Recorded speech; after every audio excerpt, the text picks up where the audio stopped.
तेनालीराम राजा कृष्णदेव राय के काफी करीब थे। इस कारण से राज दरबार के मंत्रियों के अलावा अन्य कई नागरिकों के मन में भी तेनालीराम को लेकर काफी ईर्ष्या थी। उन्हीं नागरिकों में से एक फल का व्यापारी भी था।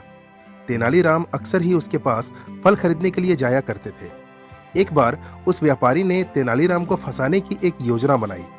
तेनालीराम ने जब उस व्यापारी के पास जाकर फलों के दाम पूछे तो उस व्यापारी ने बड़ी मीठी मुस्कान के साथ कहा कि आपके लिए इन फलों के दाम तो कुछ भी नहीं है। यह सुनकर तेनालीराम ने कुछ फल उठाए और अपने थैले में लेकर चलते बने। तभी उस व्यापारी ने कहा कि अरे तेनालीराम जी, इन फलों के मूल्य तो चुकाते जाइए। यह सुनकर तेनालीराम आश्चर्यचकित हो गए।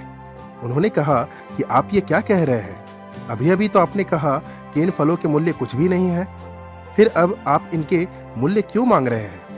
तब उस व्यापारी ने कहा कि मैंने यह तो नहीं कहा कि यह फल मुफ्त है। मैंने कहा कि इनका मूल्य कुछ भी नहीं है। अब मुझे उन फलों के बदले में कुछ भी नहीं का भुगतान कीजिए, वरना मैं महाराज के पास जाकर आपकी शिकायत करूंगा और आपको दंड दिलवाऊंगा। यह सुनकर तेनालीराम समझ गए कि यह उस व्यापारी की एक चाल है।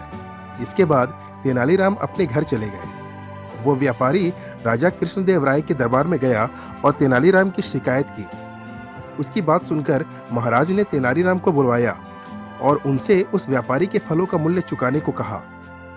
तेनालीराम ने इसके लिए पहले से ही अपनी तैयारी कर रखी थी। उन्होंने एक बड़ा सा संदूक, जो बाहर से दिखने में काफी कीमती लग रहा था, वो लाकर महाराज और उस व्यापारी के सामने रख दिया। वह संदूक देखकर तो जैसे उस व्यापारी के होश ही उड़ गए।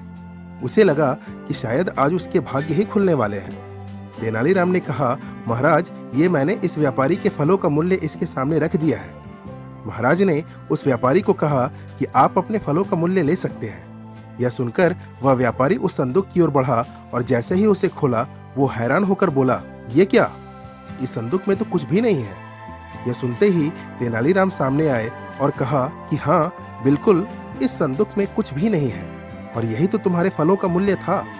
अब इस संदूक में से कुछ भी नहीं ले लो और यहाँ से अविलंब चलते बनो। यह सुनते ही महाराज और समस्त दरबारी जोर जोर से हंसने लगे और एक बार फिर से तेनालीराम ने अपनी अपराजेय बुद्धि को सभी के समक्ष साबित कर दिया। दोस्तों, तेनालीराम की यह कहानी अगर आपको पसंद आई हो तो इस वीडियो को लाइक और इस चैनल को सब्सक्राइब जरूर करें। धन्यवाद।